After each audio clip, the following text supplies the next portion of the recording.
Mic on.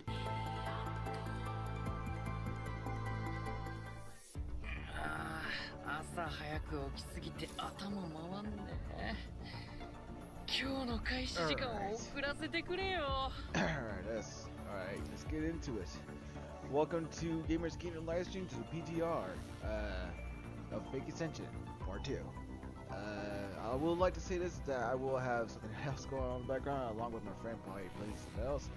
At the same time, I will say that I hope to start getting finished with all these events that are going on today.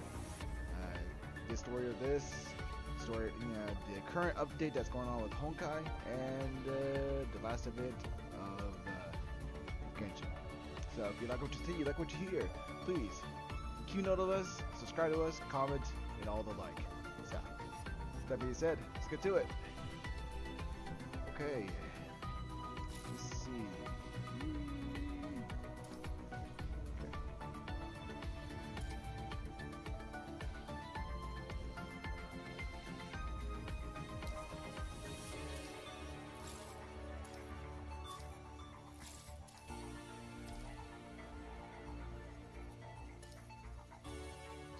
Here.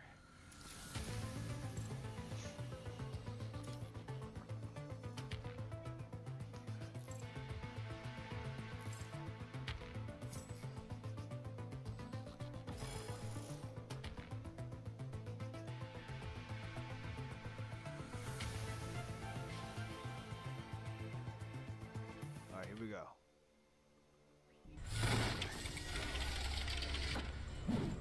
Come on, you fucker. Let's do this. Oh, wait. My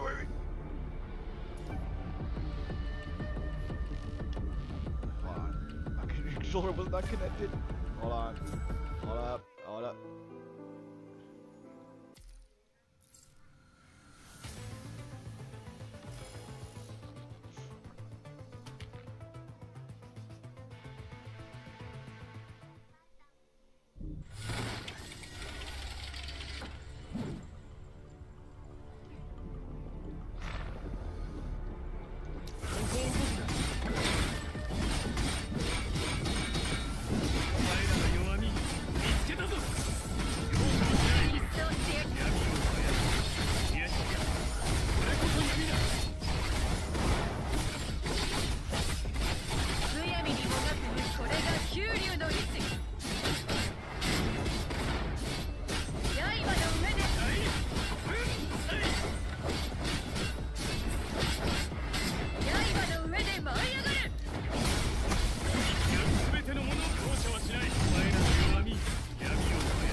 敵はどこにだった。さっさと次の戦闘に向けて準備を始めろ。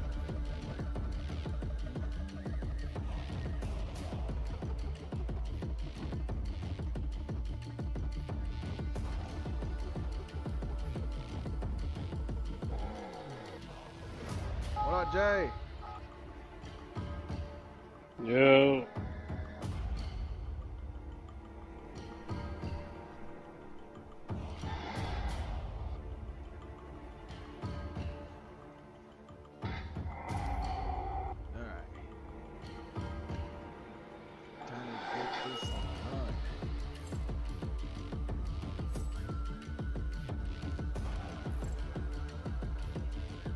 いつでも戦う。全力を尽くします。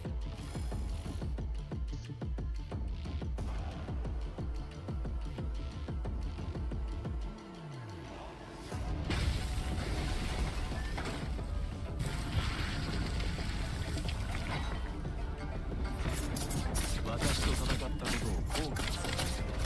私に傷をつけるとはいい歌でした。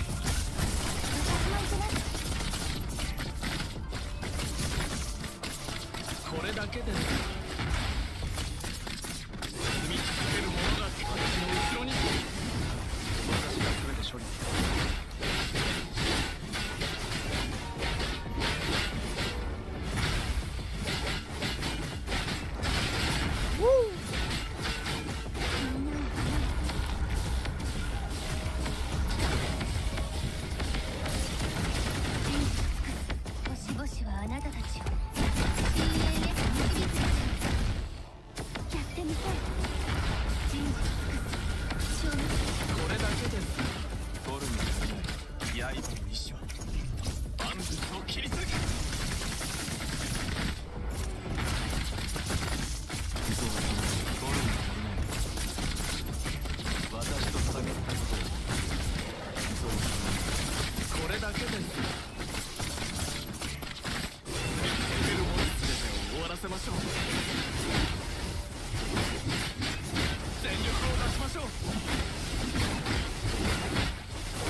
隊長？指揮官殿の賢い選択だ。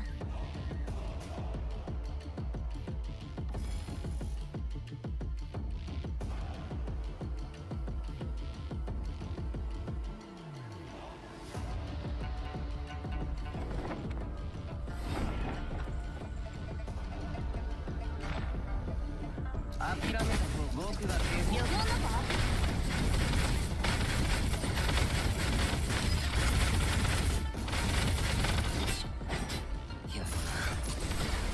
ダッグスなんか呼んだか？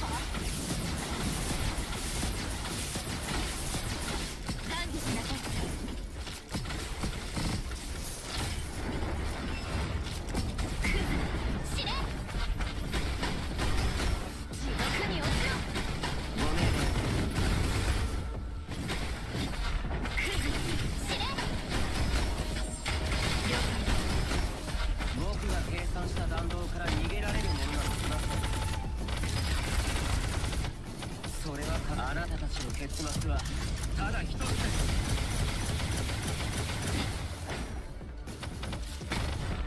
滅びなさい。主は許しません。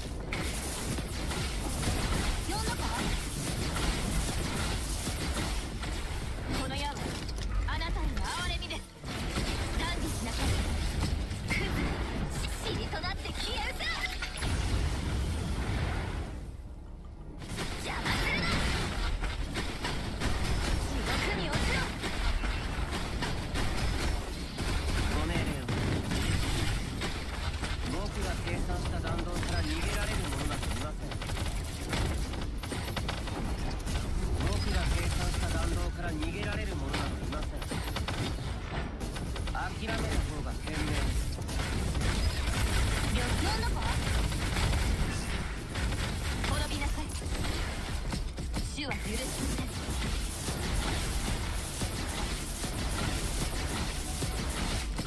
断じしなさい。主のご加護があらん。ご命令を。クズ、塵となって消えうさ。地獄に落ちろ。クズ、ご命令を。あなたたちの結末はただ一つです。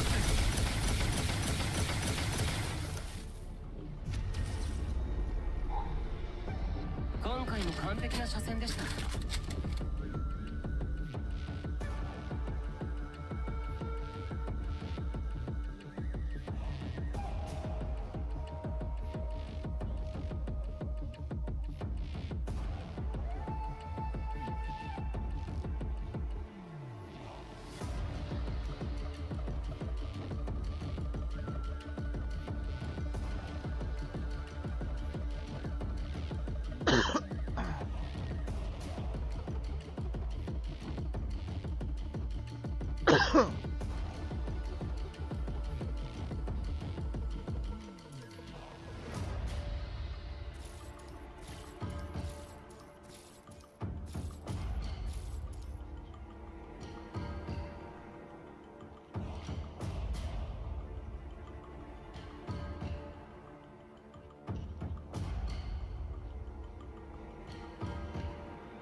修理代おかずだ。ゲームしないか？指揮官。指揮官？指揮官。慣れないな。やっぱり名前で直接呼ぶよ。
Alright, time for some reading.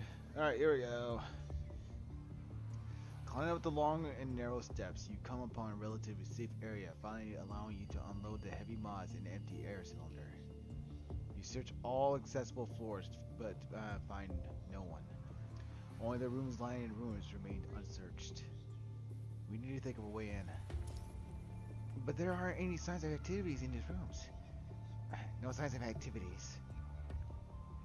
Correct. Maybe the person that cried for help is already... Can't reach Bridget. We can't get away from the red tide. Well, let's still check them out then. The wreckage in front of you looks like they were once a pile of furniture intentionally placed there to block the entrance, before being blown to pieces. Let's clean up the debris first.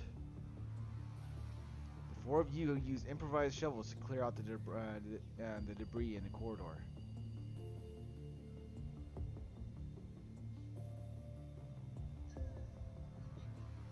Opening the doors, you find what appears to be similar storage rooms, one after the other.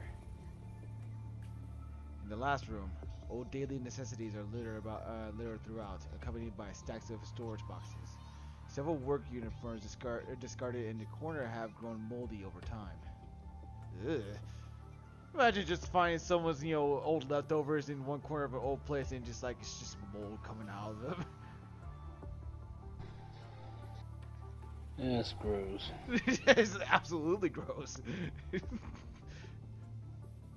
An old polymer screen that seems to separate a changing area for the employee stands resolutely placed on the other side of the room. Lee steps over to the scattered objects and pulls the screen away. What is it? Seeing his odd expression, the rest of you rush over to him. Behind the screen, you see a construct and a human in commandant uniform. What's a construct squad for Babylonia doing here? They were the ones calling for help, were they? Looks like the Covenant must have been dead for over a week. I heard from another squad leader that squad came here on a mission but never returned. Is this them? Do you think there are any others? Can we recover their visual projection? Yes, but we're already out of range for the security terminal.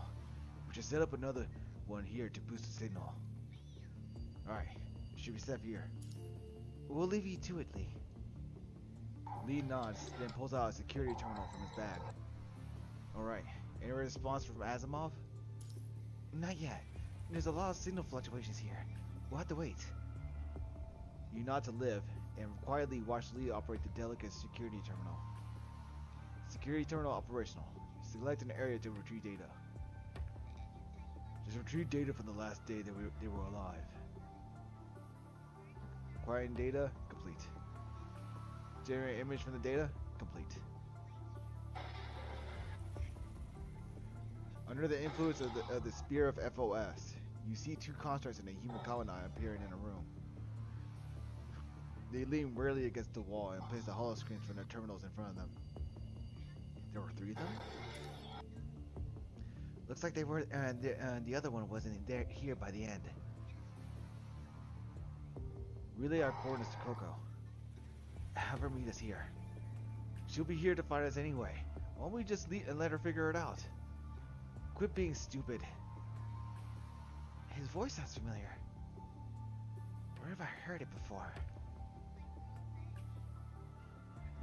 The Commandant ignores their bickering and continues organizing the data, seemingly long familiar with their squabble.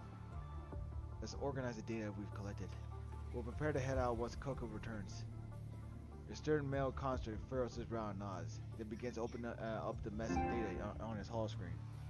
Uh-oh. Hello? Uh-oh. The blood-like liquid Rowler and I discovered nearby is showing signs of Punisher virus evolving biologically. The last recon team investigating is still missing.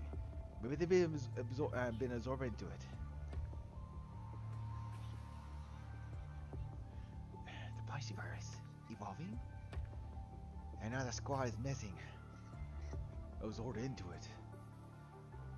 The information from this one sentence is enough to fill the 4 of you with the same dismay as the 3 people in the projection. We sampled the liquid just a few days ago, but it's now 3 times the size. It can cover an entire block now when it gushes it out of the ground. Gushes? Does it still recede like the tide? I think calling it a fountain is more accurate. That may have been true a few days ago, but now it's turning into a tide. It takes longer and causes larger cracks to the surface, but it still recedes into the ground. We must inform Babylonia of this news. The evolving Punisher virus is bad omen, not to mention that it keeps expanding. So the red tide was originally hiding underground? No wonder it's gone undetected by Babylonia. You already uncovered so much. If only I returned safely. It's not too late. We found it too. Good thing we reported it. I thought my survey equipment was malfunctioning. We've always been able to count on you, Liv. You should have more faith in yourself. However, if a team had already gone missing here, the following team sent here should have been far more equipped. If that team also went missing, the signal's unstable here. We'll have to wait until. Do you know it's how expanding? It's unclear. I'm sure it has something to do with the dissolved remains. The male construct Rowler raises his hand to cover his haphazard yawn. Dissolved? That's right. As he says that's right, the projection freezes in place as it's buffering. The signal is being jammed here. We need to return to Babylonia ASAP.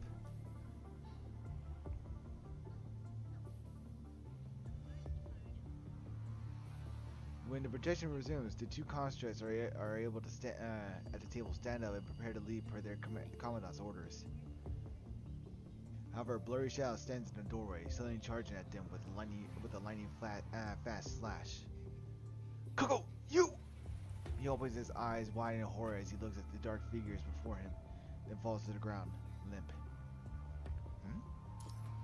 After losing their commandant, the two other constructs attempt to fight the dark figure, but their efforts are in vain. Did that construct Coco betray them? Looks like the squad didn't exactly work well together. No, I think there's something wrong with the recording.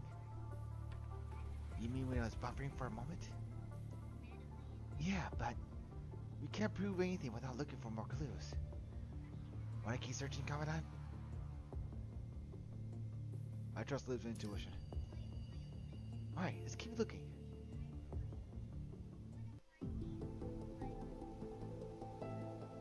How far away am I?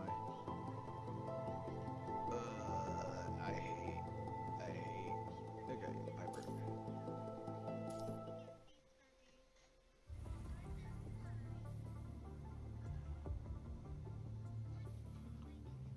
To remove the mini storage terminal from the square auxiliary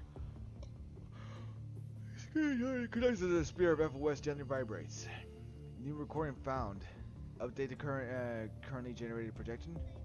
Update. Receiving the order. The spear FOS begins generating the projection.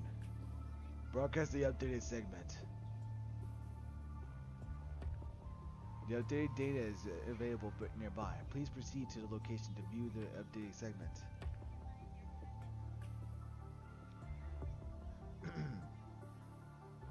The indicator flashes, projecting a virtual path leading to the employee lounge. Looks like Liv was right. That's right where the error was. That's right. After finishing his line, this time the door swings open and a small girl runs in from outside. A mechanical block floats around her, resembling an auxiliary device unique to her. An auxiliary device unique to her. Coco's back. Let's get ready to go. Listen, I made a big discovery. What is it? I discovered that the red tide retains consciousness of the dead. It can speak. What? I found the missing commandant in the red flood. The four of you, as well as the three projections, all look surprised. She kept calling my name and asking if I had seen her sister.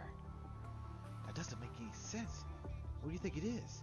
The river Styx at Hades? I didn't think you were all gone this time because you were out daydreaming. Their teases causes Coco to tremble slightly with anger. She stops smiling and bites her lip. The commandant realizes their rude behavior and sighs, motioning Coco to continue. Not only did I find out about the missing commandant, I uncovered two other commonalities after I went asking around with the other scavengers. Coco maintains her polite smile, but her voice has a solemn undertone. First off, the voices they've heard also come from those who died in Red Tide, which is different from the river Styx. It's not like you hear everyone who's ever died. The commandant nods. She relaxes a bit, then swipes the screen with her fingertips to show a video to the other three. I'm not sure if the red liquid has to be direct cause of death, or if it applies to all those that get swallowed up after death. I didn't see how the commandant died. I just found out some things that she left behind near the tide. Even though I could hear her, I could only distinguish a few sentences. It's impossible to judge whether the red liquid retains her consciousness or is just imitating her. The second thing is, the scavengers said they could hear her voice too. In other words, this is a phenomenon that anyone can observe. It's not like the other paranormal folklore. But her voice only appeared when I got close to the tide. Kind of like how no one would greet a stranger in a distant crowd. What do you mean? I would if they're good looking. Well then, let it kill you so we can see for ourselves. Hearing this, Rowler drops a smile and looks down on the ground. With that, the room falls quiet. Alright, let's prepare to leave. The four of them at the table begin to pack their bags and prepare to go. Rowler's voice does sound familiar. You're right. The four of you try to recall the source of the familiarity. Oh, I remember. In the hole back there. Help. Who's there? Help me.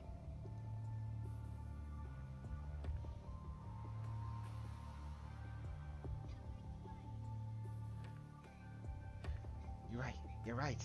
That's definitely his voice. How can this be? Did he end up dying in the Red Tide? Based on the clues we just obtained, I'd be willing to bet.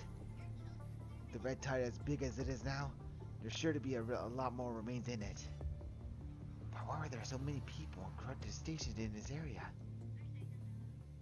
Maybe there weren't stationed here, but gathered here. Gathered here? You mean the Red Tide lured them here? Lured? Like the Pied Piper? Pied Piper? Yeah, it's nothing. Just an old children's story. What's it about? Just as Liv is about to explain, the four of you hear the sound of a door collapsing. A new projection emerges from the darkness. Somehow her figure is blurry, but you can still clearly see her mermaid tail. Lamia. Corrupted! Kill her!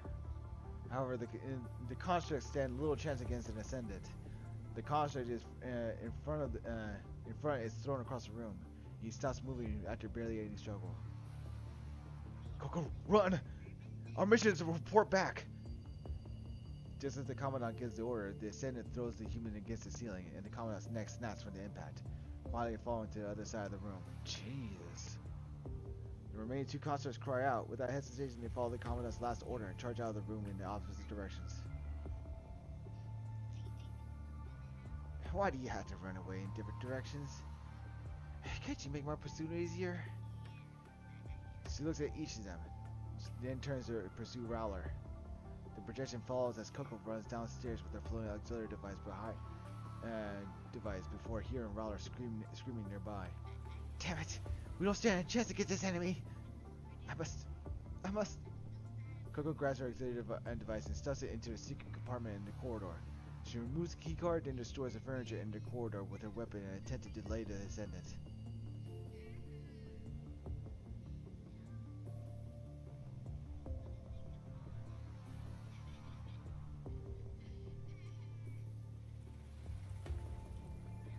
Right as she stuffs the auxiliary device into a secret compartment, the projection disappears. Unable to see what happens next, you can only hear the record dialogue from the two of them.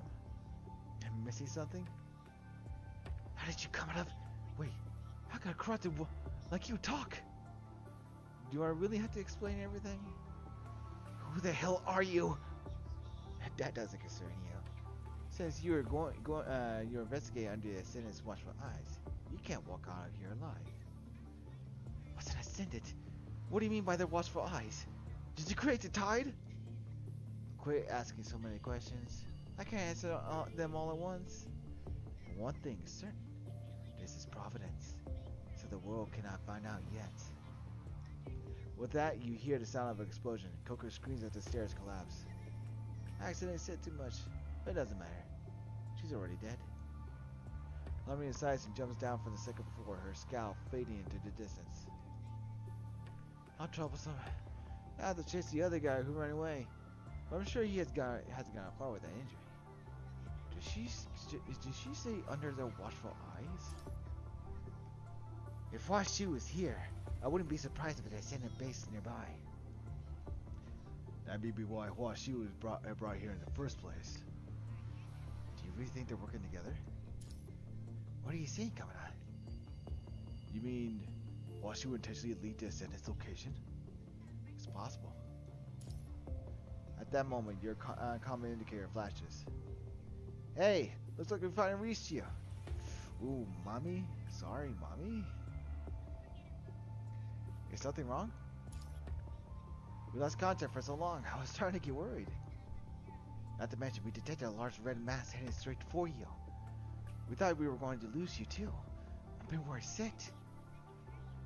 Lose us too? Yeah, we've already lost contact with lots of teams due to the poor signal, or because of that red liquid. Can you tell me what's going on? That way I can tell the other teams to stay clear. The red tide, eh? It's just like you said. Washu most likely let Gestalt discover these coordinates. Since the Ascendants want us to use the red tide, he wants to use the red tide, their base must be nearby. We need to give this target higher priority. What's wrong? Worried that the changing objective will cause issues? No. I also think tracking them should be our priority. Agreed. I'll report the new target to the higher-ups. Hopefully they'll dispatch more people. But as you know, with the signal as bad as it is, it's probably going to be sunset when we hear back. Continue with your mission. Based on what others have said, Washu is most likely at the ascended space. Indeed.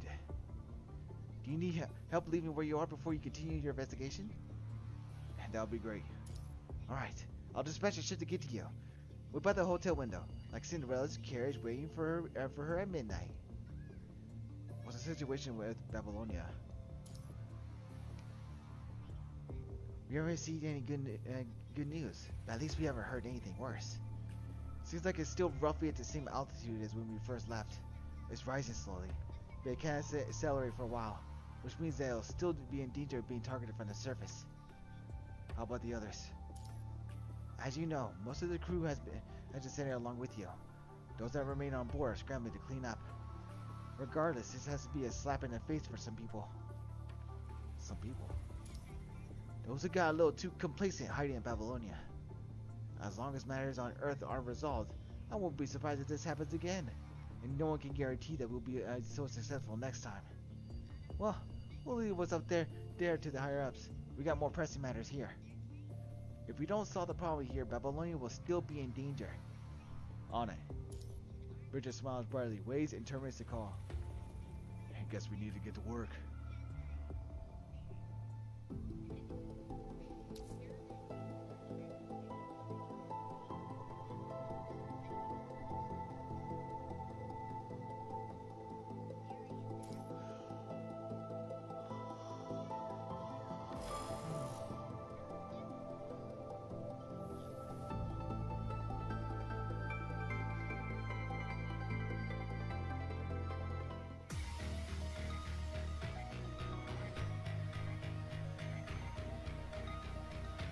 This is the last area to investigate. Hope we can find a clue.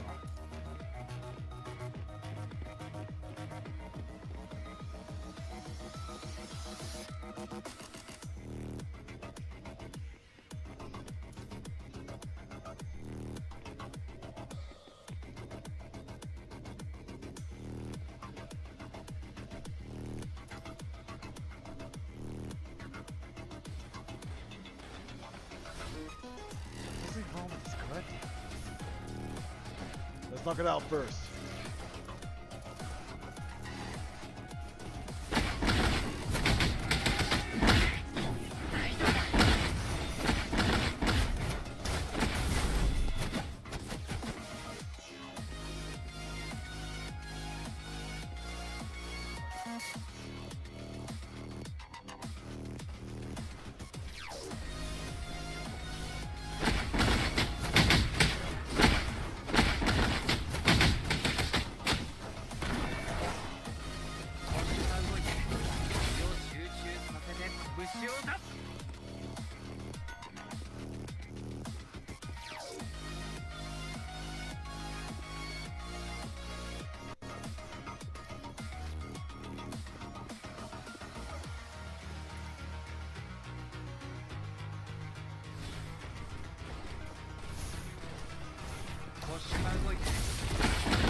Oh, hold up. Hold up. Mic off.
Auto shutdown initiated.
Auto shutdown canceled. Mic on.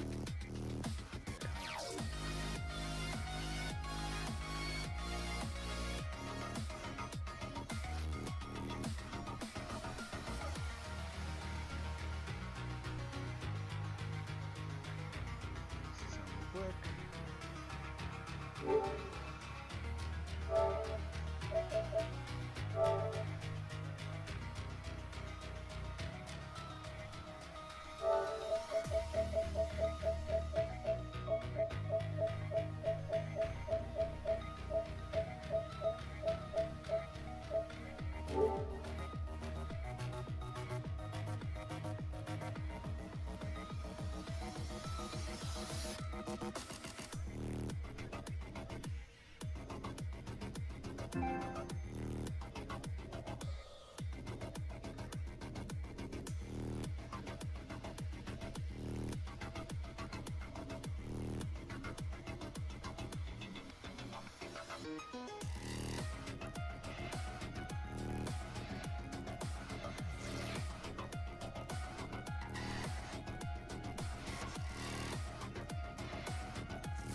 穏便を追求する。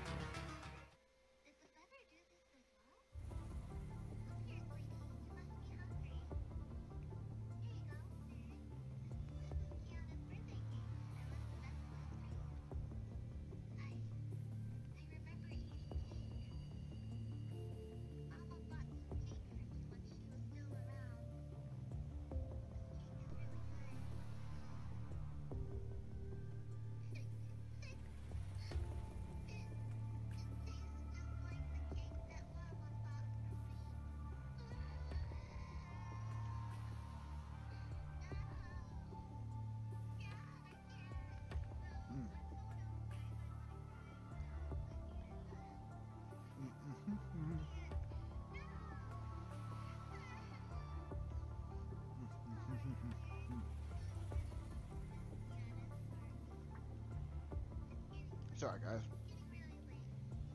Lunch is here.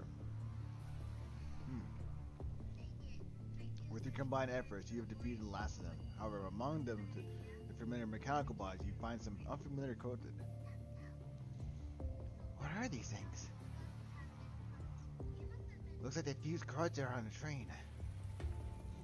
Is this anything to do with the Red Tide? We still have enough intel.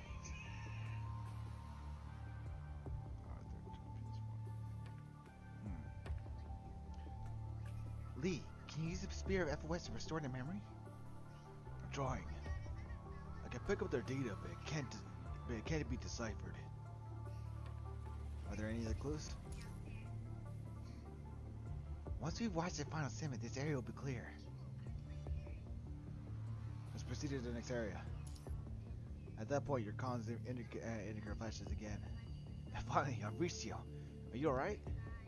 We're fine. I received Bridges' report.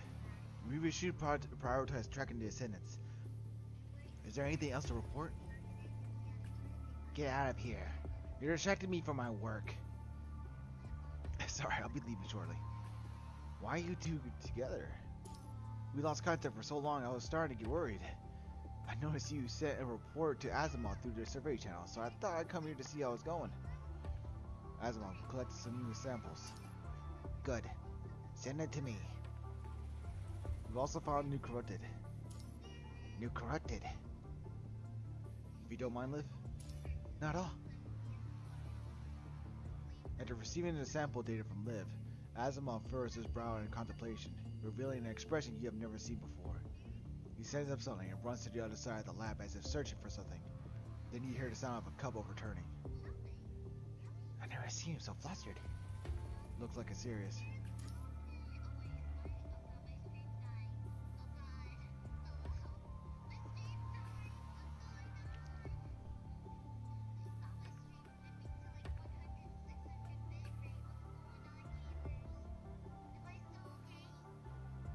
After waiting for a moment of silence, Asimov returns to the console with his brow still furrowed. What's happening? Are you okay? These bodies. They're starting to show biological signs never before seen and corrupted. Perhaps we should no longer call them corrupted. Based on their composition, it would be more appropriate to call them hetero creatures. They're evolving biologically? Correct. However, based on the intel you sent back, there are still lots of unknowns. After breaking down the components of the Red Tide by their functions, we can determine that it closely resembles the primordial ocean on Earth. So the hetero creatures are born from the Red Tide? We still can't say conclusively, but given how related they are, it's highly possible. How large is the Red Tide now? It can already cover an entire city block. We used the Spear of FOS to uncover, records of a missing squad. We've only just sent their discoveries back because of the signals issues. According to them, the Red Tide was more like a red fountain previously, and it was hiding underground. But just a short amount of time, it turned into a rising tide that could submerge an entire block. Asimov lowers his head and shifts his glance to the report on hetero creature to the information on the missing team. The rate of expansion. You worry it might cover the entire planet? We can't rule out that possibility. But we also can't panic just because it's possible. We must investigate further. Aside from this report, do you have any information on the Red Tide? There's only one more thing. Well, tell us. Well, investigating the missing team, we also found out the Red Tide can retain the consciousness of the dead. Yes, I saw this information in a report. Whether the Red Tide is imitating the dead or it really does retain their consciousness, the situation looks bleak. It means that it can lure unwitting people into the Red Tide. Lure people into it. Also, it may be able to use the data it collects from their consciousness to evolve into its own consciousness and become a real living organism. It's still expanding. It even had to be moves where corrupted gather to devour them and grow even further. Predatory behavior. However, the corrupted don't completely dissolve, rather they're dismantled in the Red Tide. They become parts. If the Red Tide crashes into humans, they'll be hit, maybe even killed by these scraps before they drown.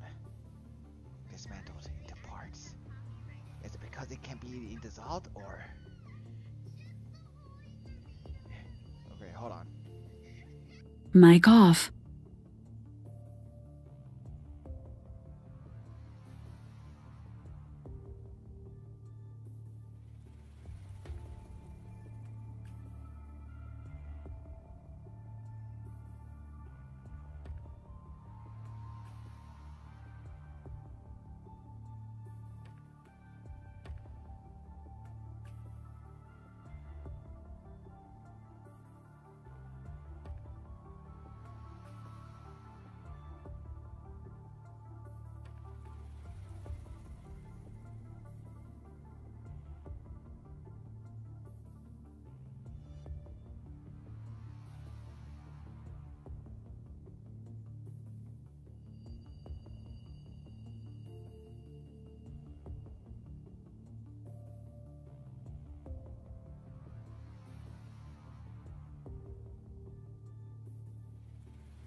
Mic on.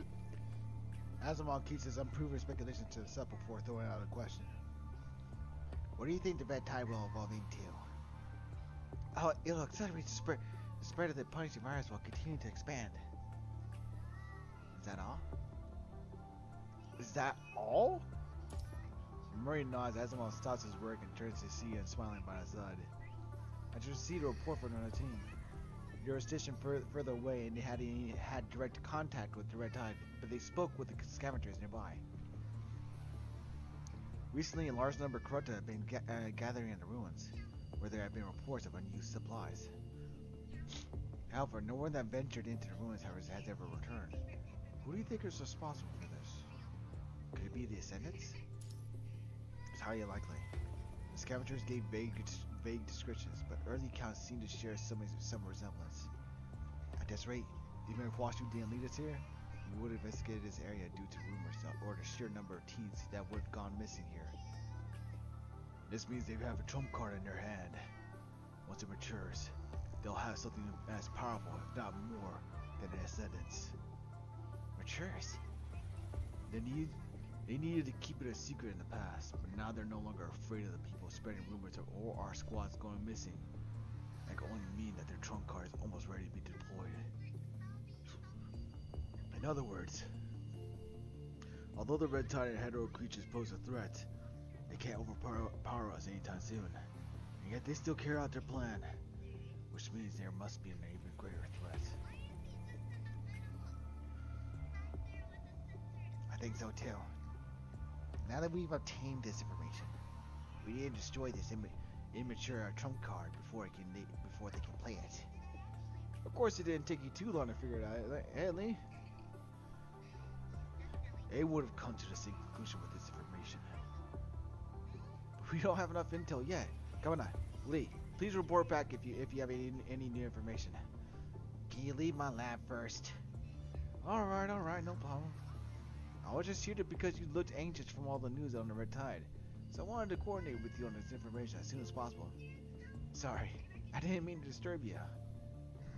I appreciate your gesture, but you can sort out the information later and give it to me then. Alright, I'll be going now. Marine nods to Azawa, then waves at the camera. Be careful, everyone, especially you, Lee. Don't get carried away. Got it. Murray smiles and terminates the call, but right after that, you see a familiar projection flash by. Oh. What is it, Commandant? I think I just saw Roland. He was chasing a boy.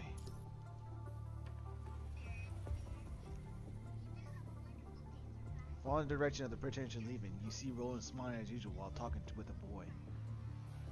Who's the boy? The four of you look at the boy, who stares at Roland angrily and appears slightly injured. They don't look like their companions. Perhaps because of the distance, they have distanced themselves from the corrupted at the scene. You only see them gesturing in conversation without hearing what they are saying. Suddenly, the boy angrily smashes his fist against the wall, forming a crack in the projected wall. The strength. Looks like the boy is a construct too. The conversation does not appear to be a pleasant one. Despite Roland's dissuasion, the boy runs to the end of the street out of sight of the onlooking corrupted. At this point, the projection disappears. Let's go, Commandant.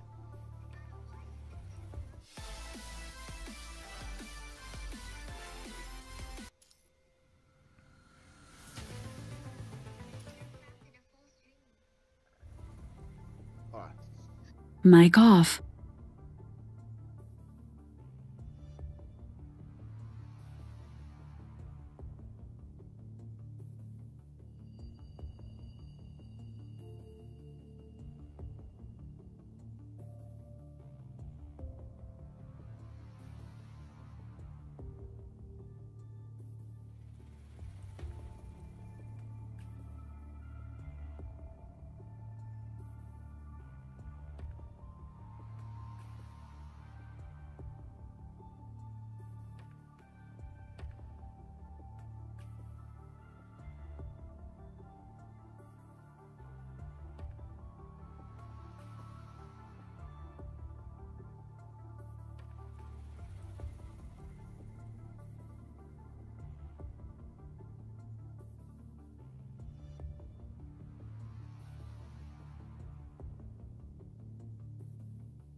Mic on.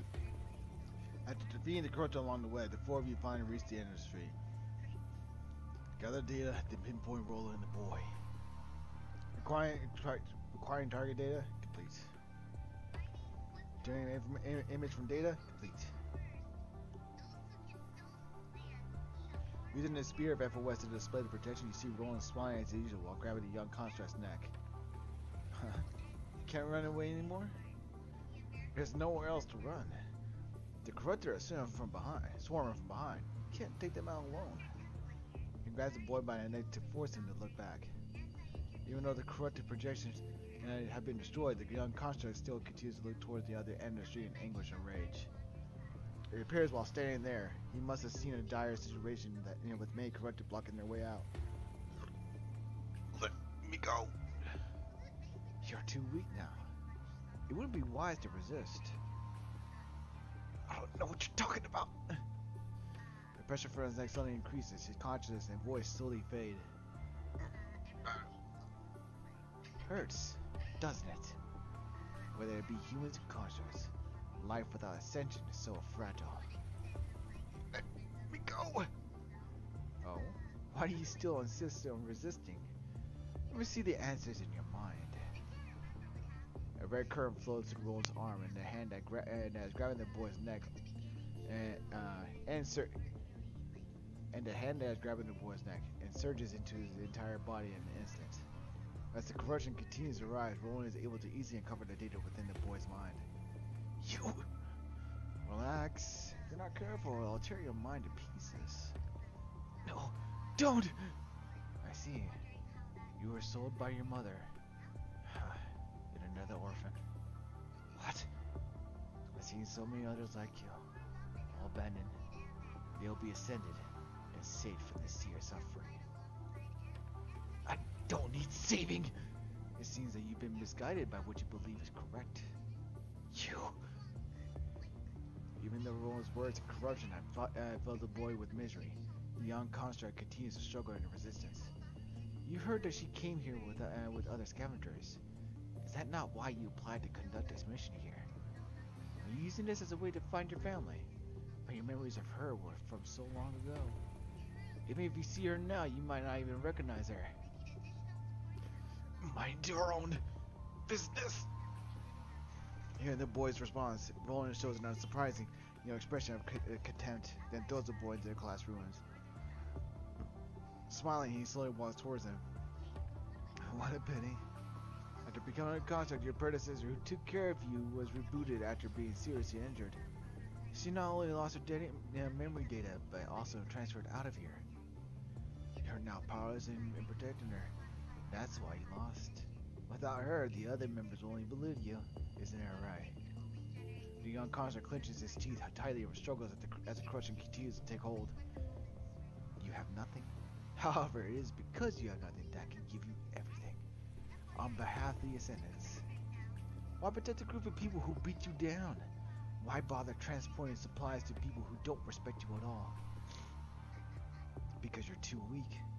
If you had the power of an Ascendant, no one would dare look down on you again. Your beloved predecessor would have forgotten everything from being injured so badly. Wouldn't have. The power of an Ascendant. Yes. Become an Ascendant. Your hatred is your greatest gift. With your power as an Ascendant, you can wash away the blade of vengeance, of revenge against the people you hate. Can I? Really? Of course. How will you do that? Just make it there alive. Roland grasps the young construct's hand and gives him coordinates. Corruption. I'm afraid. Roland leans down and whispers something in the boy's ear, and pats him on the shoulder. Suddenly, the deadly red current subsides significantly. Do as I say. The young construct stands there, looking at the hollow map in hesitation. Roland leisurely walks away from the boy, as if appreciating the surrounding destruction. Suddenly, a notification sounds on his comms. Yes? No problem. Just secured one. Where are you? Looks like I have to help you fill more vacancies. No matter. Those that are capable should be left to bear the burden. That's why the Ascendants around Miss Luna come and go, yet I remain. After terminating the call, Roland's projection smiles and walks away. Next, I guess I should continue looking for seeds, instead of letting those unreliable Ascendant recruits do it. Did he say Ascendant recruits? Well, it was recorded a long time ago, and I doubt he was talking to the ones we're familiar with that tone. But what do you mean by come and go? Think about what Roland said. You shift your gaze back to the boy standing still. I can see the general direction in his holoscreen, but it only shows this area. If only he had switched to the navigation overview. But the boy does not switch to the navigation overview. Instead, he just lowers his hand and walks in the direction indicated on the map. At least we have a general direction. Let's go that way first. I don't know what happened to that boy.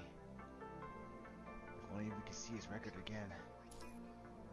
Yeah, I'll be looking out too. Are you worried about him? I can't help but pity him. But I also understand there are countless teams like his. Liv puts her hand on her chest and clutches her fist. In this world, life and death are common sights. I thought I was used to it. It's good that you're not used to it. Life is precious. That's why people choose to hurt and kill one another just to stay alive. But this only makes matters worse. As Liv said, everyone has witnessed a similar tragedy along the way. In order to live a better life, protect those important to them, or compete for military accolades, people bully the weak, plunder resources, and take lives. And you have long reduced qualities like kindness from strength to weakness. However, I still want to believe there are many other teams with deep bonds like us. Liv's voice is so low that she does not sound convinced. There are teams with deep bonds, but this will bring new problems. Hearing this, Liv lowers her head in sadness. Like, Tifa? Yeah. I heard that some constructs wipe their memories in order to prevent something extreme from happening like what happened to Tifa. They wipe their memory? Yeah. They chose to rid themselves of the torturous memories of fallen comrades. And in the years of treating them wounded, I've seen a lot of such things. They abandoned their memories in order to live. In order to survive, we had to decide what to accept. As difficult as they barely are, that's the price.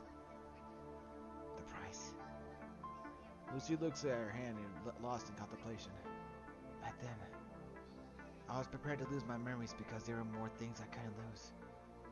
So this is the price I paid. You have more things to lose? Lucy raises her head and smiles. Did we make a promise? The 4 Grey Ravens will stay together forever. So I need to return to the battlefield. I need to be by your side. You changed, Lucia. Yeah. How so? In the past, Lucia was like a sharp blade willing to pay any price for her mission. But now there was a gentleness to her. I said she had found a sheath for her sharp edges. The blade belongs to the sheath. For me, the Grey Ravens and the Commandant have indeed become where I belong. I beg to be with you too. Grey Raven is one and only home to us all. Although Lee does not say anything, the corners of his mouth raise into a faint smile.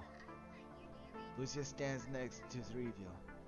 Although her gestures are still very similar to Lotus and Dawn from before, she shows a sign of gentleness. As is aware of her silence, Lucia walks over. What is it, Commandant? You seem more gentle than before. That's because this promise is what I want to treasure and protect. That is why I'll no longer treat myself only as a weapon. It doesn't mean that I'll lose my edge. Now that I have something to protect, I will not stop fighting, like a sharpened blade in a sheath. Still, I can't accept. Can't accept what? It's like you've become a different person. The fact that I couldn't protect you back then. Thank you.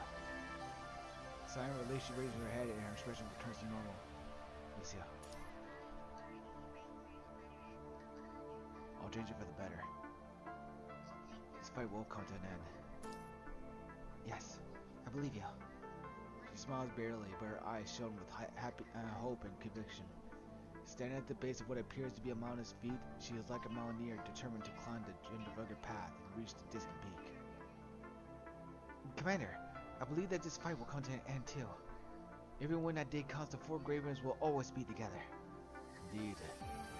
I don't want to go through the trouble and change your teams. Oh, really? I heard it was quick and easy. Shut up. Even though he snaps at you, the corners of his mouth turns into a fake smile. Let's go. Let's change the course of this fight. Roger. Grey Ravens, let's go.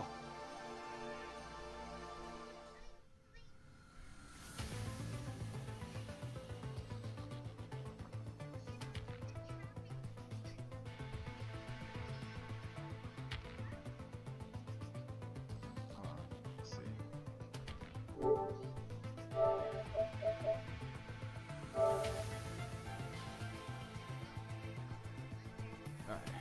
Mic off.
Mic on. Alright.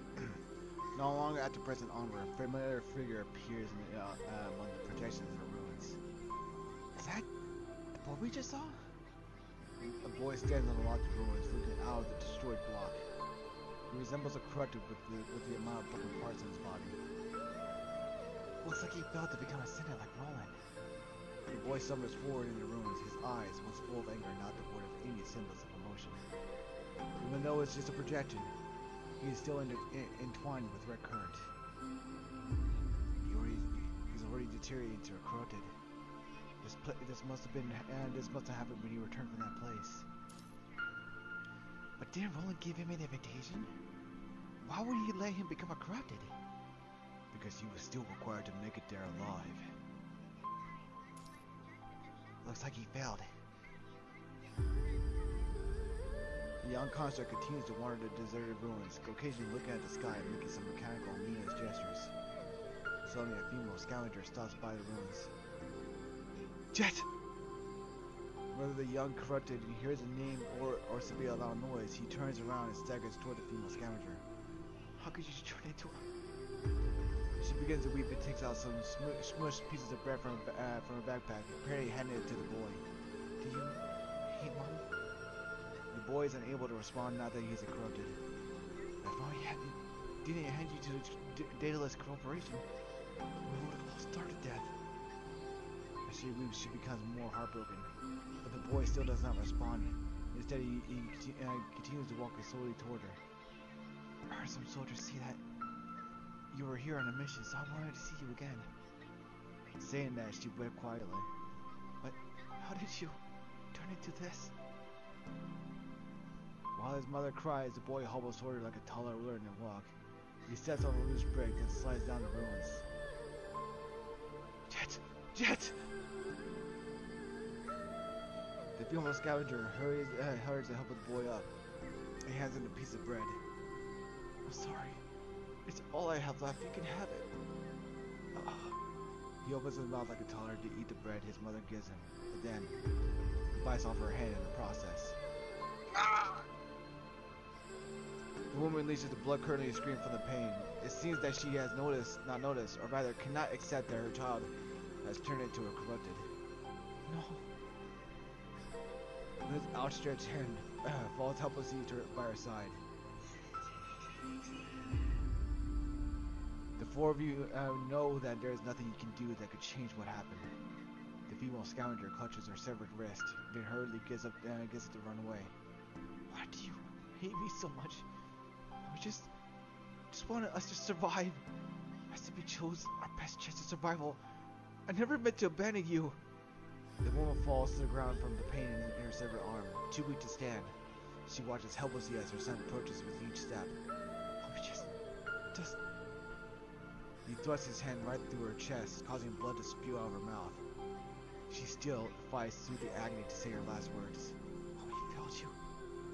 I wanted to make us happy, your family. Unfazed by his mother's last words, the corrupted young boy drags his mother down the streets as she breathes her dying breaths. Liv remains silent for a moment, then raises her head and looks firmly at the three of you. Let's go. The sooner we put an end to the ascendance in the red tide, the sooner we can prevent something like this from happening ever again. Alright, let's go. Alright, let's get going.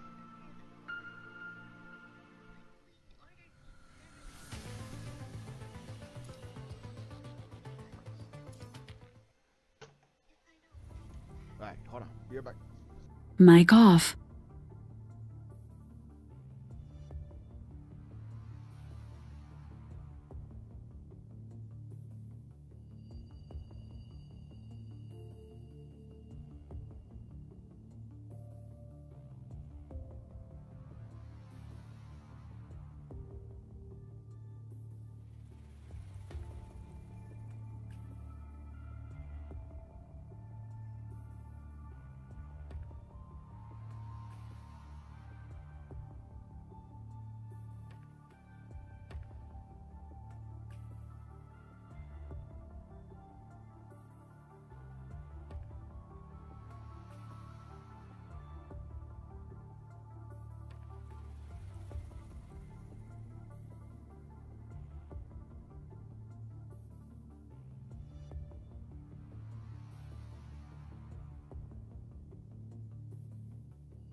Auto shutdown initiated.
Auto shutdown cancelled. Mic on. We're almost done with searching the area. We didn't turn up any clues. This is all we can see on the map. Where should we go next? This is when everyone's at a loss. The flustered researcher catches everyone's attention. Excuse me, have you seen this person?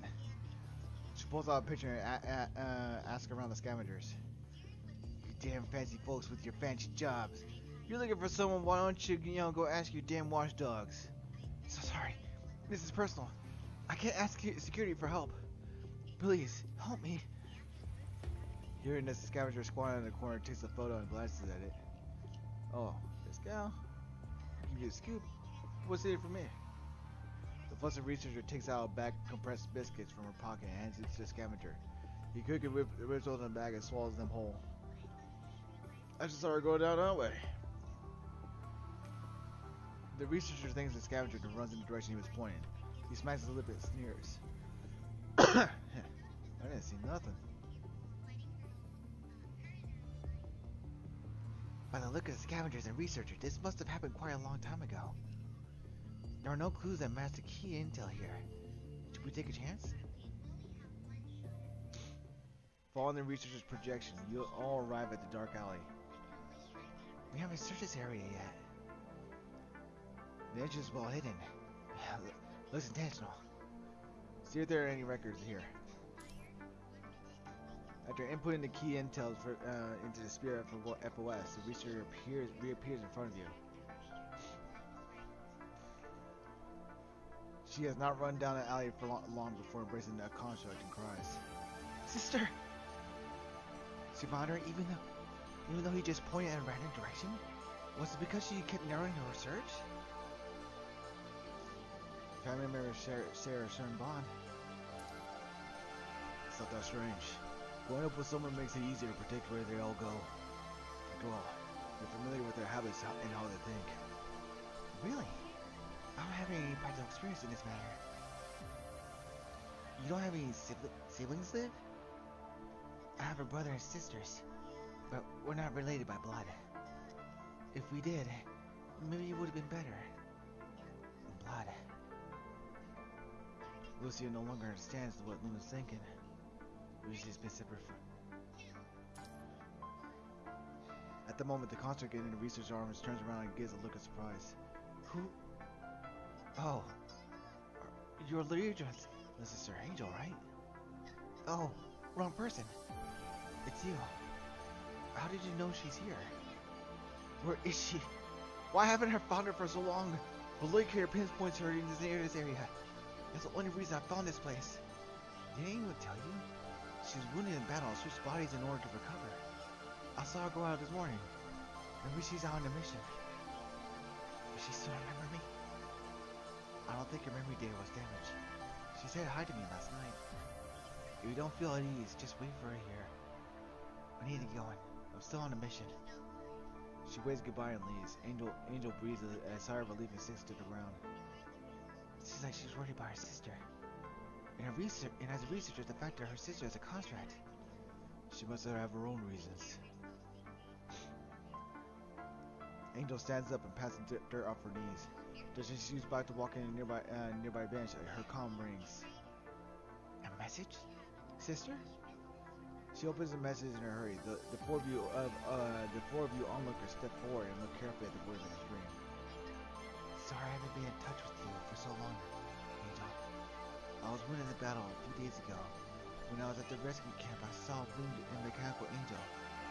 He told me about Acension and about power known as the Acension Network.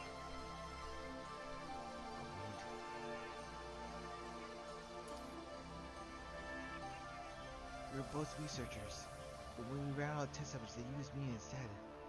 Since then, I haven't been able to continue with my research. But now, I've been presented with an opportunity to research the policy virus. So I accepted his invitation. Farewell, Angel. I hope we see each other again in this life.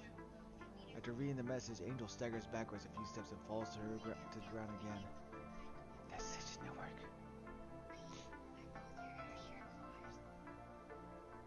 Oh.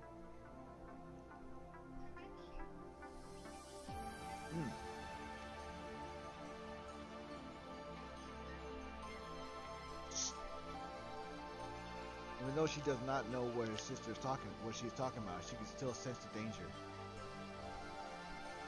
Sister, I'll find you. I will. Angel stands up, ignoring the dust on her body, turns back and dials the number in her contacts. It's me, Angel. Requesting permission to locate Lee Hadron. Permission denied, Angel. How many times have I told you? Quit getting involved with your sister. You'll only hinder her in battle. I know it was against your wishes for her to become a construct. But think about your future career. You know what unemployment looks like. Yeah, I won't beat around the bush. She's gone AWOL. Do you know where she is now? What? Do you have any proof? Try contacting her. Alright, wait a moment. Shortly after, her phone rings again. I can't reach her. I don't know what happened, but I'm going to dispatch a team to help you look for her. For your sake, I hope she comes back to her senses. After all, your sister's quite an accomplished soldier. You put her talents in high regard. Not long after terminating the call, three conscripts arrived by car. The car's navigating system clearly displays the coordinates of their destination. Angel enters the car and proceeds en route to their destination, quickly disappearing out of sight. Finally, we found a clue. Looks like they weren't here. Let's get going, Commandant. On it. But do you think she'll be able to find her sister? If this really is the Descendants' headquarters, I'm afraid this doesn't look good. Liv clenches her hand and gives it a look of sadness. Blood is complicated. When you grow up together, it brings you one closer to another.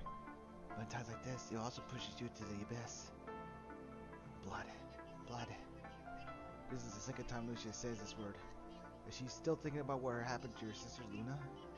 Lucia, I'm here, Commandant. Are you thinking about your sister? Yes. I don't understand. Why did Luna become a descendant? I heard what she was disposed of after failing to become a construct. Did something happen? Why is she with another me? If she's me, why did she choose to become a descendant? Maybe she went through something that you didn't. You mean the same person with different experiences will make different choices? Different experiences? If they could do it again, if they could live in a gentle environment, they wouldn't have chosen this path, would they? Your choice is true for them. If only I could know what she went through, I might be able to understand why she made this choice. But Lucia looks up and stretches her hand towards the distant sky. The sun hiding behind the clouds struggles to shine a ray of light between her fingers. Why find out from her that all this is a lie? That my purpose belongs somewhere else. Will I become someone like her?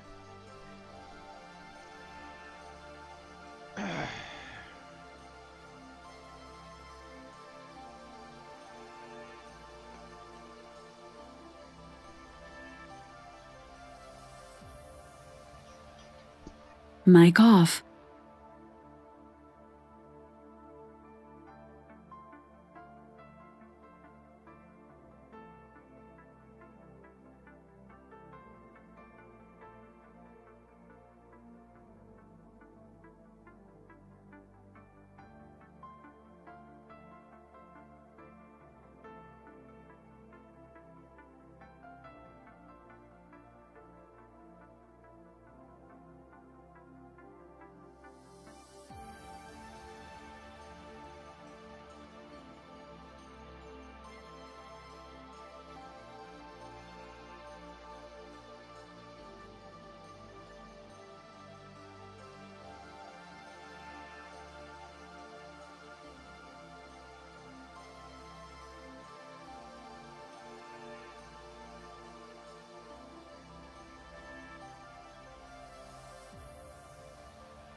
Mic on. Maybe. If they did, what would you do? I'll find you. Hearing this, she places her outreached hand on her heart. Her smile shows signs of doubt and bitterness.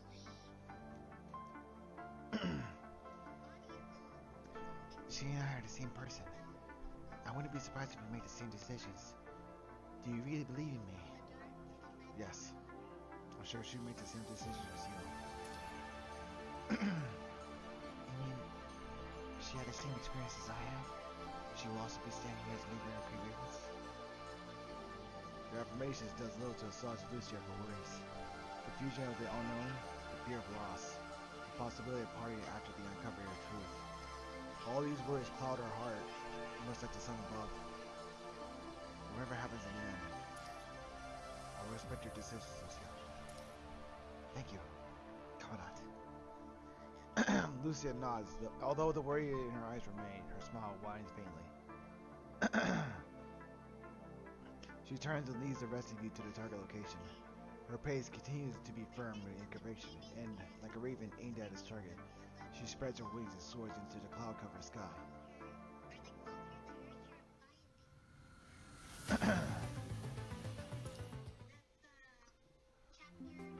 Before we follow the planet route out of the ruins into an area interspersed with abandoned factories. I already know the general situation. I'll contact you again if there are any new developments. The signal is unstable. It may be hard to reach right away. There's no need to worry. I have some acquaintances nearby. They know my brother. If anything happens, they could lend a hand at moment's notice. As for you, Commandant, you have no problem as long as you follow my brother. Acquaintances. You know people that can enter dead zones? A lot of people went into the main forces this time. What's weird about knowing a few of them? Exploring the ruins takes a lot of stamina with all the heavy protective equipment and safety terminals. That's why Commandants can't operate around dead zones for too long. Lee, make sure the Commandant gets some rest. There's bound to be trouble. The Commandant needs to be at peak performance to make sure nothing bad happens.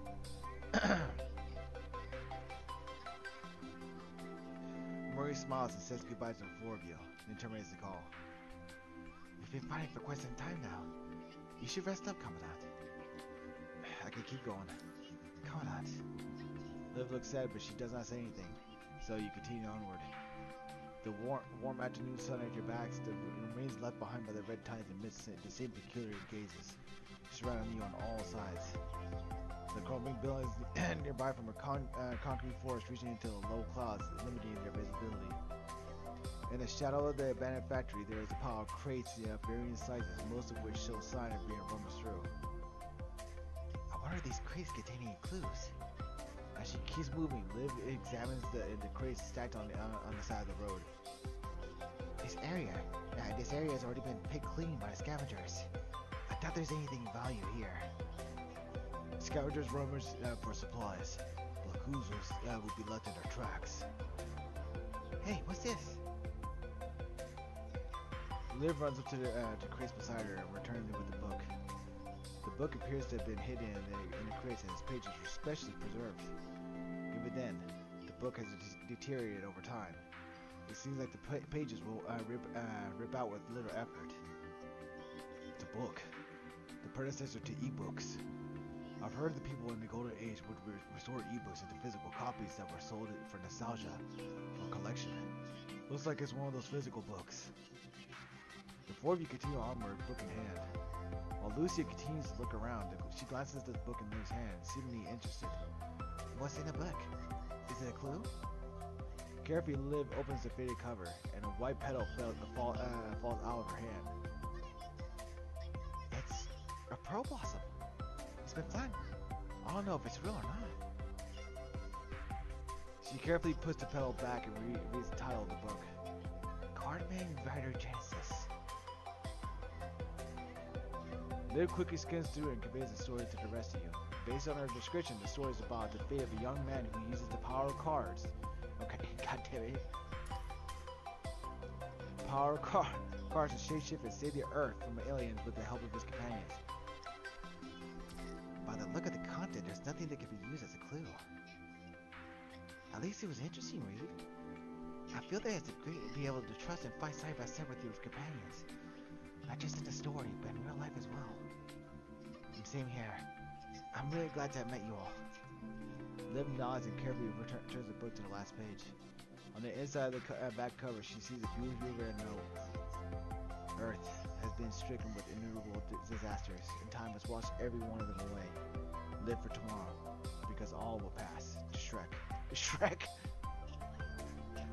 Any disasters will eventually subside, so we must keep fighting. We maintain hope as we wait for a better tomorrow. Liv silently sauces the note as she rubs the white lining of the page with her fingertips. Suddenly, as she notices something, she holds the book in front of her and carefully confirms her suspicions. Hey, looks like something's been covered up with repellent glue. She puts the book up to the sunlight, trying to see what's under the glue. Anything? Lucy leans over Liv and sees a line written in messy handwriting under the patch. Don't scribble those lies on a book for me. Who the heck still believes in hoping on this forsaken planet? Sorry, it doesn't look like a clue. Liv makes an apologetic face and places the petal back onto the book. It's okay. We just came across it anyway. It might not be a clue, but it seems like it was cherished by its owner. Mind if I put it back? Go ahead. It's not that far back. Liv nods and quickly runs back to where she found it. I'm back. All right, let's go. Hopefully we can find some leads along the way. After all, we're lucky to encounter ascendants up ahead. It'd be nice to have some more intel. You're right. Hold on. When we're up against ascendants. The other three look over anxiously, as if not wanting to recall their so-called vacation. Relax. Still planning on cashing in our retirement.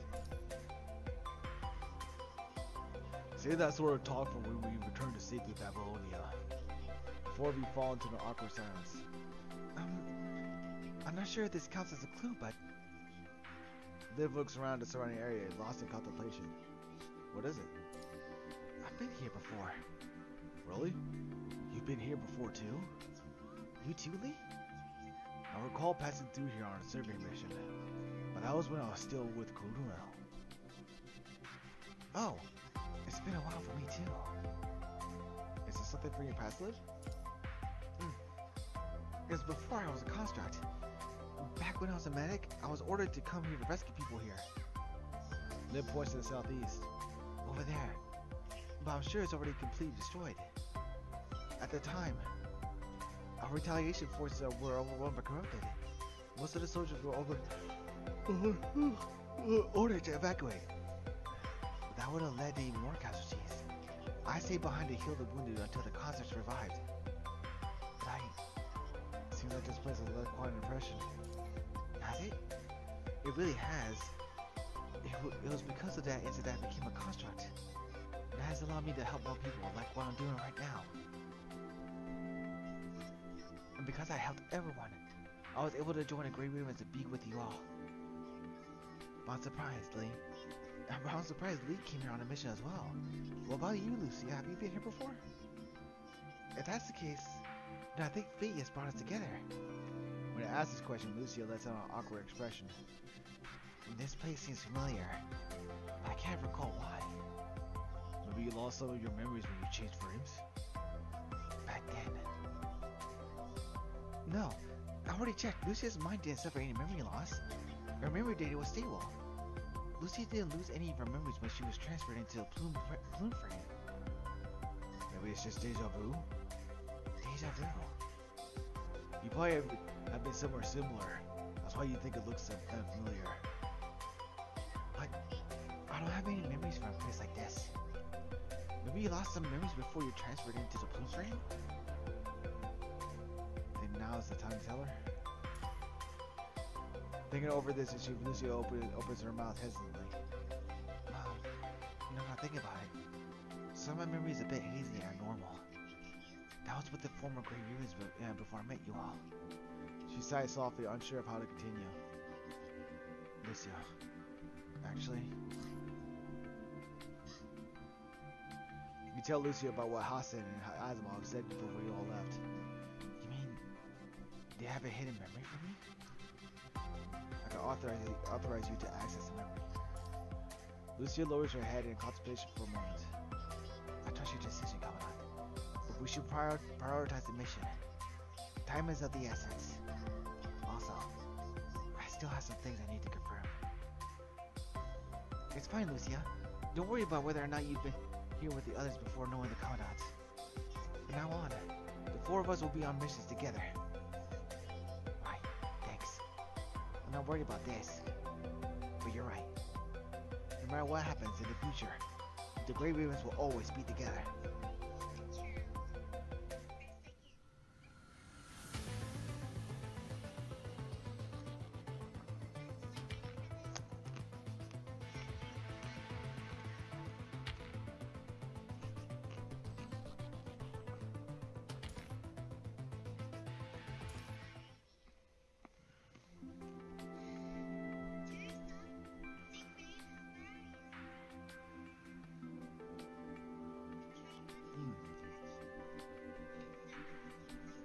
Dehydrate.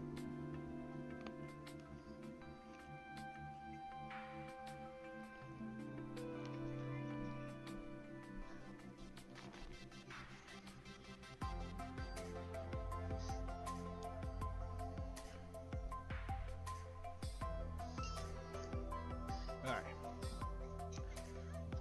Walking along the designated route, the four of you walk together cautiously among the dilapidated ruins. This place is completely different than what I remember. How long has it been? Really? For me, this place feels more and more familiar. I can't remember why. Maybe you came here too, Lucia. Maybe even more recently than me. Does this have anything to do with my suppressed memory? Lucia lowers her head as she contemplates the problem. Watch out! Liv stops her right as she's about to step on a loose stone tile. Looks like there are still traps here. Lee briefly steps on a random stone tile, causing the broken tile to fall into a pit. Looking down into the pit, you see the bottom is covered with red spikes. If someone had stepped on that, they would have fallen into the spikes. There's no way around a glass road. Let's find some materials to build a makeshift bridge. Sorry, I was being careless.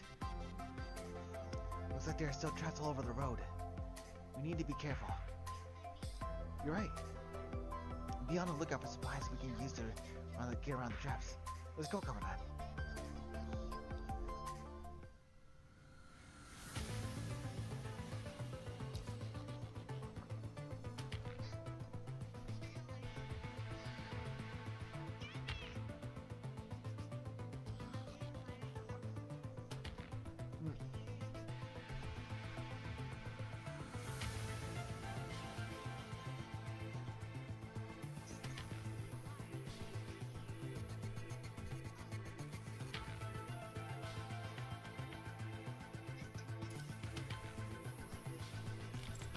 Oh, come away. Alright. Whoa. You input the data on the ascendants into the Spear of FOS, this time generating the projection of Alpha and Luna. What are they doing here? We're approaching the Ascendant's base. I thought that surprised to see their projections. Next up probably won't be their projections, but the real deal. Let's go check it out. Who knows, who knows, we might be able to collect intel. The four of you quickly approach the projections of Luna and Alpha. Had you not known who they are, you would have assumed they were two ordinary sisters going for a walk. You're finally here by my side, sis. She smiles at the other projection, but the latter remains silent. Do you want to know why I became an Ascendant? I do. In the beginning, I was just wanted to live. But in order to see you again, in order to survive, something changed. They only saw me as a threat that needed to be destroyed. Once I was labeled a threat, it wasn't easy to live. It came at a cost. Wasn't that the same for you, sis? Hearing this question, Alpha stares at the palm of her hand in disgust and clutches her fist as if to crush something. Lucia frequently makes this gesture. She is far more gentle, as if to hold on to something more precious. Do you want to go back? I would still have some foolish hope that had never happened. What happened? This is where they...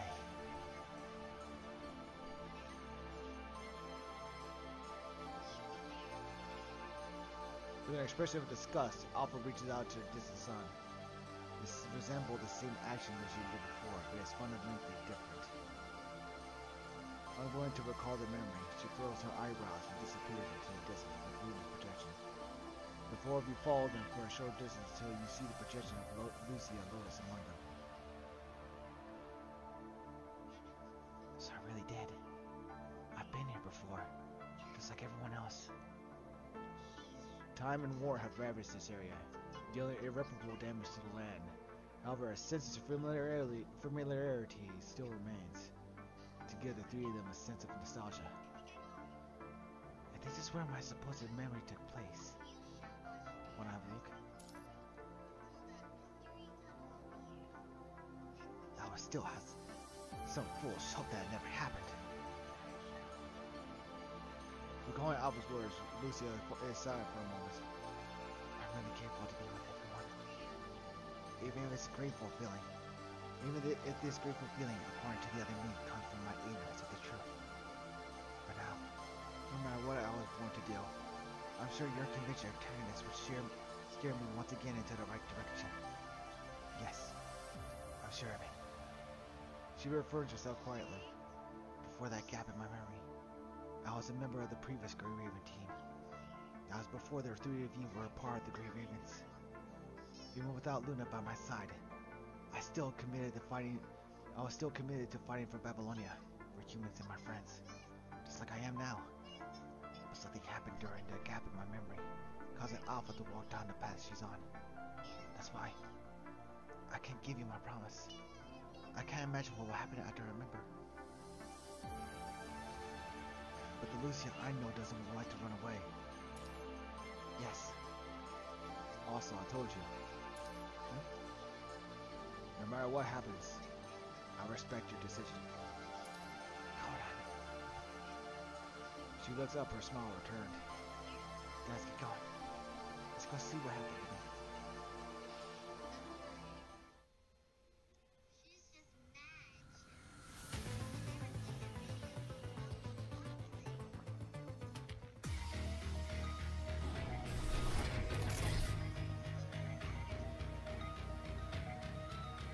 The rest have been drawn off. We just gotta, yeah, this right left, right? Affirmative. Take down the riot model before a hero comes. This sweep and clear all the corrupted elements. 5 by 5. Let's go, Merle. Go right. I'll go left. この程度じゃ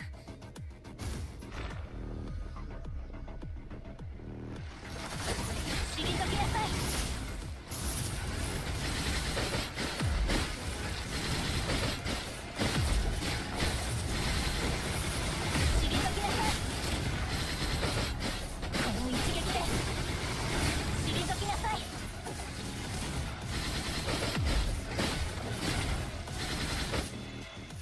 Woo!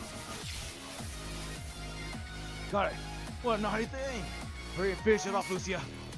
We can't move while holding it. The enemy can easily target us. Lucia, final strike blow. Understood. Oh, how's this thing still moving? Punishing virus. Records indicate the virus is over, has rewritten and repaired its host before. It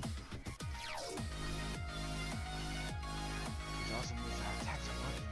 Keep up the good work. I'll send you to your end. Who's there? Merle! Soon! My anti-bird device. Damn it! Fire's gonna break free! Be careful. Mr. Fire alone. I see. All I remember was the electronic shackle on riot and someone disappeared. I didn't know I was the only one left. That's okay. I'll take it on by myself. Just like what I did like I did last time. No, Lucia. You have us now. Can't maximize the efficiency of fire alone while their team is around. Thank you. I don't have to fire alone anymore. Nothing can break Great Raven apart.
The riot finally lets out a strange roar and then returns to remains like before. It's that number for count. Not to not respond. Merle, Shun, we're pulling out. I remember saying that before, but the projection then fills in the blanks in Lucia's memories. Lucia, go! I'm worried. The colony is also in danger. After all, we've only just escaped. How can I leave you here?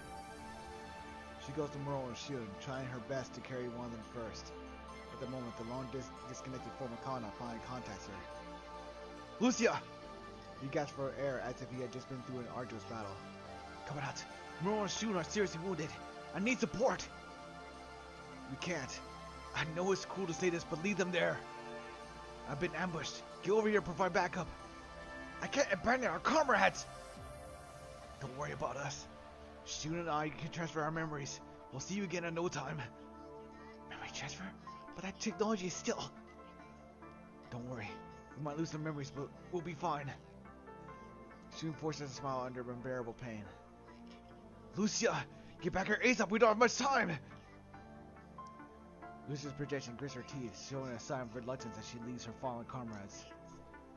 looks so dismal. We'll see each other in our new frames. Okay, don't break your promise. The two of them on the ground struggled to give her a thumbs up, watching Lucia leave. If we keep waiting here, we'll become corrupted, won't we? No, transfer takes time. Hold on a little longer. Panting, their projections fade over time, finally disappearing where they lay.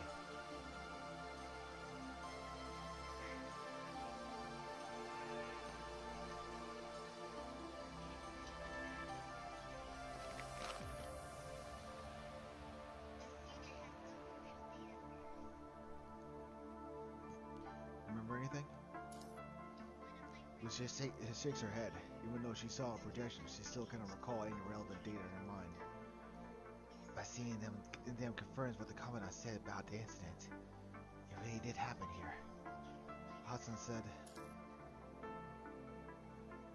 now that her friend contains the data from Alpha, maybe it's time she has her full memories back. Nicola withheld part of it at first out of concerns. He believed in doing so would benefit our ongoing fight. But that only solves our immediate problem. The longer it's held back, the easier Lucia gets lost in confusion and doubt. I believe her bond with Grey River can keep her from crossing that line. I've sent an access key to your terminal.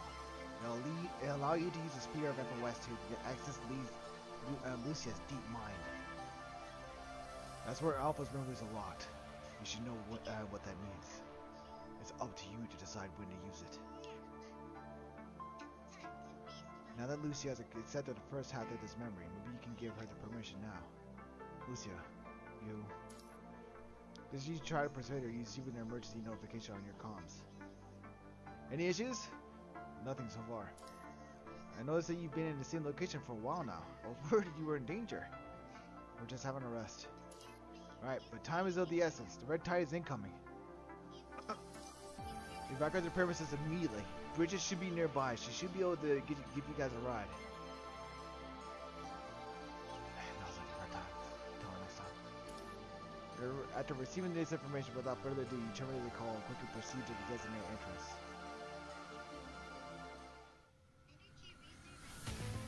Wait, did I already do this?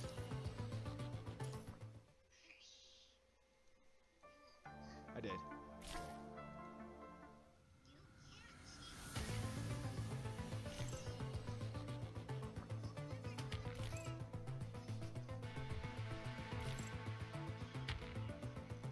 After completing the main story of Deserted Ruins. I just did! What you talking about?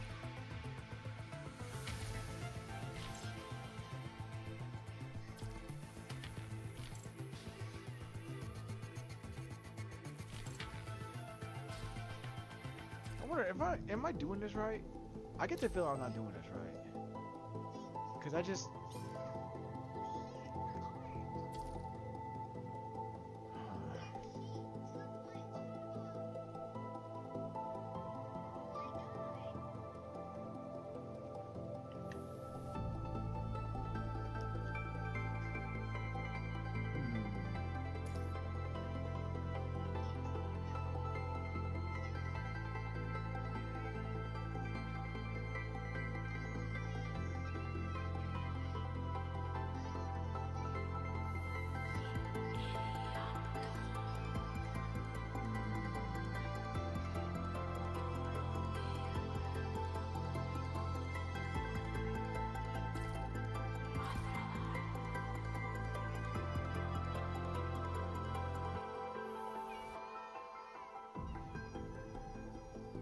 Wait, are you telling me...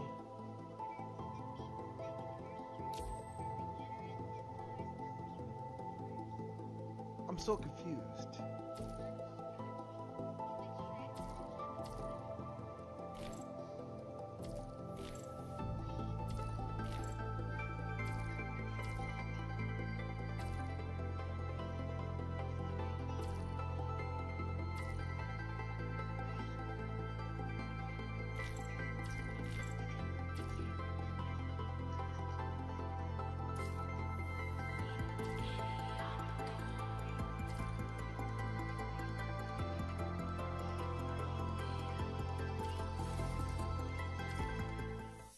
お前の仕事を少し手伝わせて。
/fort.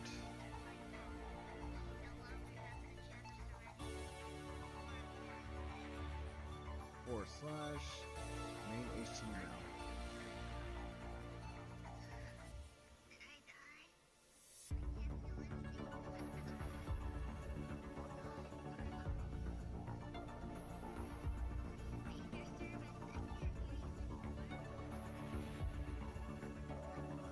The fuck?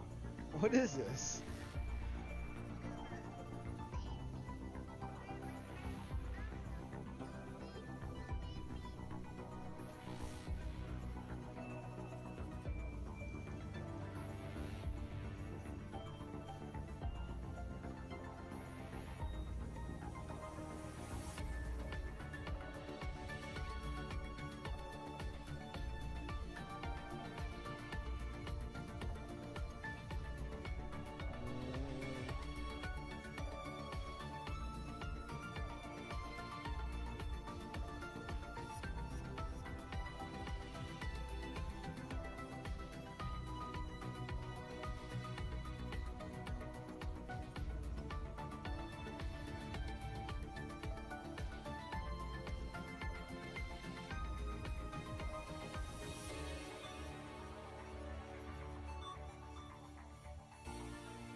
Come on.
I don't know.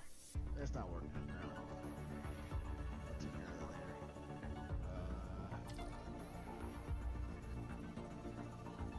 But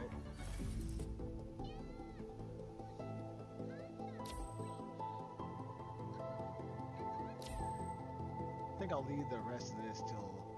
I think really what I just did is basically skip what is basically the event that's going on and going straight into the story. That's what I feel like is going on here. Because from tactical files, it seems like just a straight story for each and every one of these. So here's what I'm gonna do. I've basically already done the first portion of it. And I'm assuming this is gonna be the deserted, well, basically the objective right here, deserted rooms. So I'm gonna hold off from going any further at this point.